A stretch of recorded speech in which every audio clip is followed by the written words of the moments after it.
যাবো। হ্যাঁ এবার আমরা যাচ্ছি। এবার আমরা যাবো। ধোঁয়াটা ওগুলো ও रॉकेट सन 1977 वॉयेजर 2 को अमेरिका के फ्लोरिडा के केप कैमरन से लॉन्च किया गया।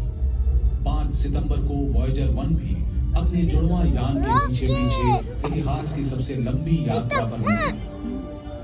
आर्थ की सुंदर লাগছে। और हाथ का चैनल हुआ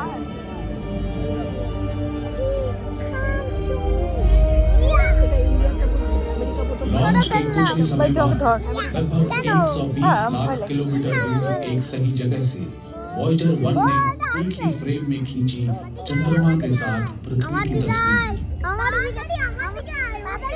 पहली बार हमने देखा कि अंतरिक्ष की गहराई से हमारी धरती और একটু বসে বসে দেখো, छोटे दिखते हैं, लेकिन मुश्किल वातावरण और लंबी यात्रा के खतरे सामने आ रहे थे। वॉयेजर लेकिन जो इंजीनियर वॉयेजर जैसा अंतरिक्ष यान बना सकते थे वे 20 करोड़ किलोमीटर दूर से समस्या को हल भी कर सकते थे।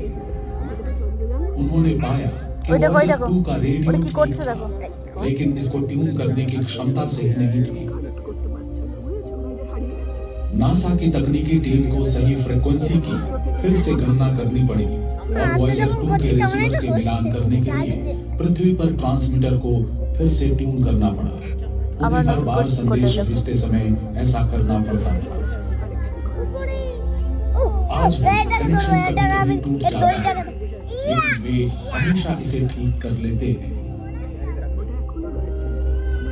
5 मार्च 1979 को फ्लोरिडा से उड़ने के 1.5 साल बाद योजना के अनुसार इसकी मुलाकात बृहस्पति के साथ हुई। वॉयेजर 1 ने हमारे सौर मंडल के सबसे बड़े ग्रह के पास से उड़ान भरी। अंतरिक्ष यान के कैमरों ने विशालकाय गैस पिंड की तस्वीरें भेजी, जिसका नाम देवताओं के गुरु के नाम पर रखा गया था। लगभग 2 सदियों तक खगोलविद बृहस्पति के विशाल लाल धब्बे के बारे में सोचकर हैरान होते कि ये है क्या? इतने बड़े ग्रह के चेंज करो ना रहा था, लेकिन वो स्थान पृथ्वी के आकार का 3 गुना था। क्या ये एक विशाल पठार था, भिन्न ग्रहियों की कोई रचना, কতটা ছোট দেখেছো? उनका संकीर्ण वॉयेजर 1 और पूरे पृथ्वी को सुलझाने আমি की আর तूफान है। ये सौर मंडल में अब तक की सबसे बड़ी वायुमंडलीय हलचल है जो सदियों से हो रही है। জুপিটারের রেড হোল এটা। बिजली का कड़कना और ध्रुवों पर ध्रुवीय ज्योति यानी যা বলছে বলুক, बिल्कुल हमारी धरती के বোঝাচ্ছে তো, এক্সপ্লেন করছে। वॉयेजर की मदद से वैज्ञानिक ये भी देख सकते थे कि बृहस्पति धुंधले छल्लों से घिरा हुआ সানটা था, কতটা দূরে जो দেখেছো? कि लगता है कि छोटे धूल के कणों से बने हैं। সানটা কতটা দূরে দেখো। नजदीक जाने पर जोवियन उपग्रहों की भी करीब से तस्वीरें मिली, जो थे यूरोपा, गैनीमेड, कैलिस्टो और आयो। गैनीमेड के दृश्य में पुष्टि की कि ये सौर मंडल में किसी भी ग्रह का सबसे बड़ा 1.5 गुना बड़ा, यानी आकार में बुध ग्रह से भी विशाल। लेकिन आयो और यूरोपा पर और भी अचरज भरे हुए थे। একটা আয়ো আর একটা কি বললো? ইউরোপ। वैज्ञानिक सोचते थे कि सौर मंडल में केवल पृथ्वी पर ही सक्रिय ज्वालामुखी हैं। उनका मानना था कि अन्य किसी ग्रह और उपग्रह पर भूकंप नहीं होते, लेकिन वॉयेजर ने आयो की जमी हुई सतह पर ज्वालामुखी को पिघला हुआ लावा उगलते हुए साफ देखा। आयो ওই দেখো प्रवाहों की लंबाई লাভা 500 লাভা। किलोमीटर तक তুমি আমাকে ধরবে না, शानदार दृश्य था। ভাবে আমার ভয় লাগছে। लावा और काले ज्वालामुखी राख का चमकीला सम्मिश्रण। কি হচ্ছে মা পাটা দিলে কারো नारंगी, তুই কারো মাথা পা দিয়ে দিবি, এরকম করিস না। सतह पर रंगों की पड़ी है। ये अपेक्षाकृत हुआ है और यहाँ निम्न दबाव के क्षेत्र हैं। यहाँ के पहाड़ धरती के पहाड़ों से भी ऊंचे हैं। जो निष्प्राण लगता था वो आयो अपने सैकड़ों ज्वालामुखियों के साथ इस सौर मंडल में भूगर्भीय रूप से सबसे सक्रिय है। एक और जोवियन उपग्रह यूरोपा के साथ এটা না ধরে চুপ করে শোনো না। बेहद रोचक था। আমি এটা স্লো ধরছি ভাবলাম वैज्ञानिक पहले से ही जानते थे कि यूरोपा बर्फ से ढका हुआ है। वॉयेजर यानों ने बताया नीचे छिपा है तरल पानी का एक महासागर। না এটা তো বৃহস্পতি। वास्तव में यूरोपा में पृथ्वी की तुलना में कहीं आयो और यूरोप। নেপচুনটা কোথায় তাহলে? 2 या 3 गुना ज्यादा। একটা করে আগুনে পোড়া আর একটা একদম বরফে ঠান্ডা।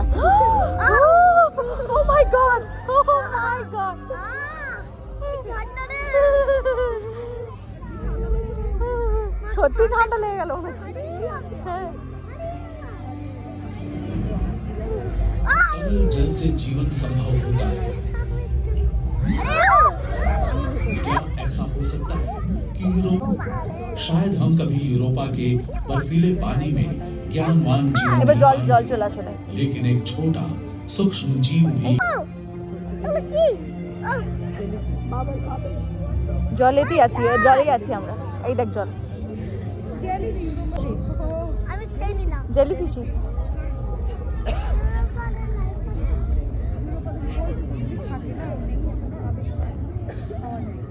वॉयेजर की यात्रा पथ में बृहस्पति अभी पहला ही ग्रह था। बाहरी ग्रहों की सीधी रेखा में होने की दुर्लभ स्थिति, जिससे वॉयेजर्स की आगे की यात्रा सार्थक हो पाई। उनका अगला गंतव्य था रहस्यमय सुंदर ग्रह, जिसने सदियों से खगोलविदों को प्रेरित किया। ये अब केवल कुछ वलयाकार হ্যাঁ ग्रह স্যাটার্ন शनि के দেখেছি, करीब দেখো তুমি आया। দেখো। उस यात्रा का हर दिन नई अंतर्दृष्टि लेकर आया। नजदीक से अब वैज्ञानिक देख सकते थे कि शनि के चारों ओर के विशालकाय वलय वास्तव में हजारों छोटे छल्ले चमकते सुंदर छल्ले ज्यादातर पानी से बने थे। विशाल ग्रह को घेरने वाले बर्फ के टुकड़े थे, छोटे कण से लेकर जितने बड़े भी थे। शनि के सबसे बड़े उपग्रह टाइटन पर वॉयेजर 1 ने एक सुंदर झील खोजी।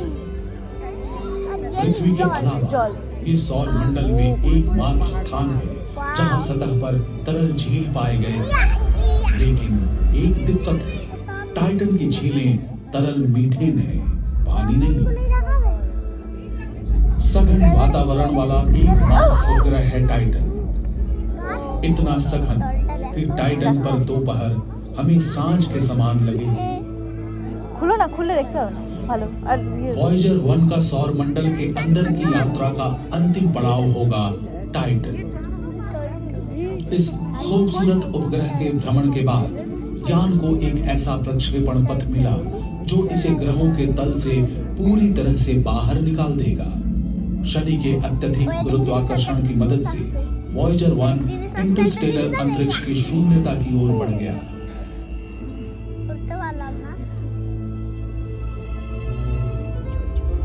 वॉयेजर 2 ने उसका अनुसरण नहीं किया। हमारे अपने सौर मंडल में घूमने के लिए और भी स्थान थे।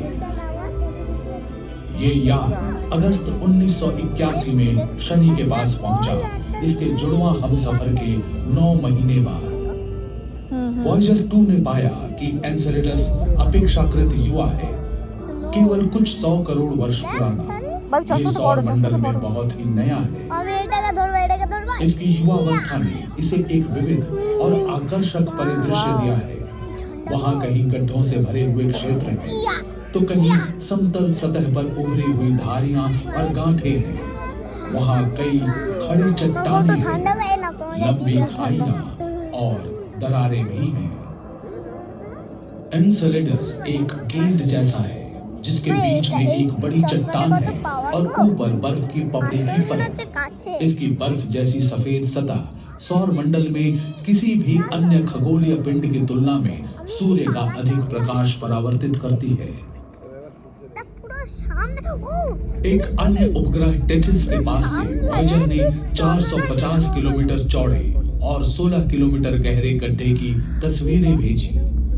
पृथ्वी पर मौजूद टीम ने इसका नाम ओडिसियस रखा। ओडिसियस यानी इथका का बादशाह, महान ग्रीक नायक।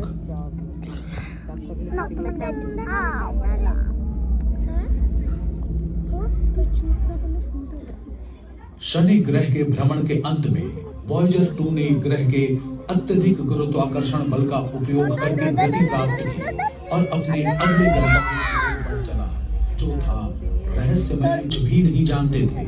सन 1781 में खगोलविद विलियम हर्शल ने इसकी खोज की। यूरेनस वास्तव में कैसा था, ये जानने के लिए 2 शताब्दियों से अधिक का समय लग गया। 24 जनवरी 1986 वॉयेजर 2 जा पहुंचा यूरेनस के पास, मिली और भी जानकारियां। उस यात्रा के पहले क्षण से हमारी आंखों के सामने था एक सुंदर सा ग्रह। यूरेनस ठंडा है, इसका वातावरण 0 से 224 डिग्री सेल्सियस नीचे है। इसका रंग हल्का नीला है और ज्यादातर हाइड्रोजन और हीलियम से बना है।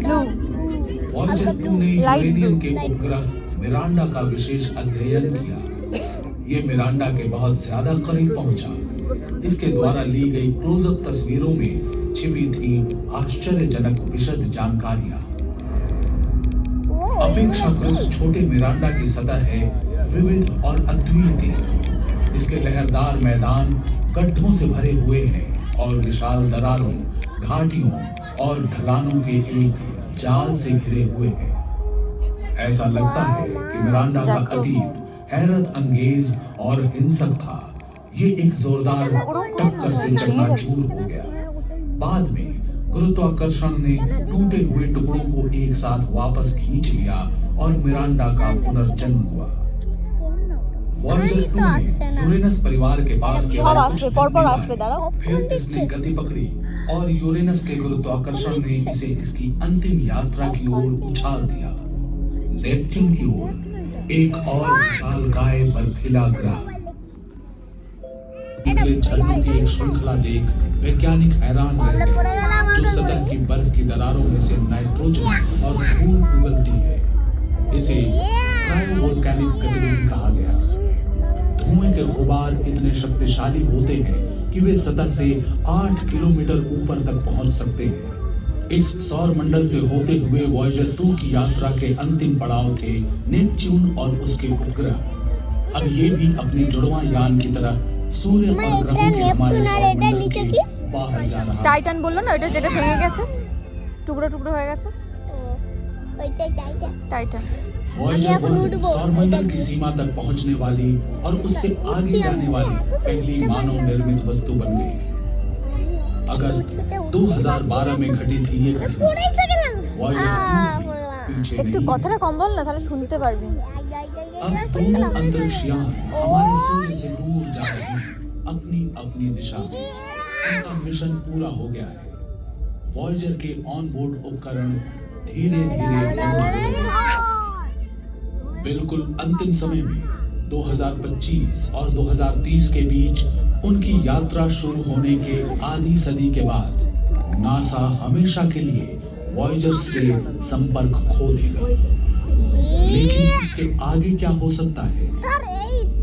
भले ही वॉयेजर